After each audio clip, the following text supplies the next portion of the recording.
નવરાત્રિમાં લવ જેહાદના કિસ્સાઓ સામે આવતા હોય છે, જેના કારણે અત્યારથી પાટીદાર સમાજ સતર્ક બની ગયો છે।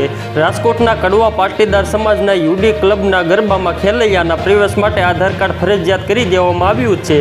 તમને જણાવી દઈએ કે રાજકોટમાં કડવા પાટીદાર સમાજ દર વર્ષે યુડી ક્લબના દાંડિયાનું આયોજન કરે છે, જેના કારણે નવરાત્રિમાં લવ જેહાદ રોકવા માટે રાજકોટમાં પ્રયાસ કરાયો છે। કડવા પાટીદાર આગેવાન પુષ્કર પટેલ દ્વારા એક મોટું નિવેદન આપવામાં આવ્યું છે।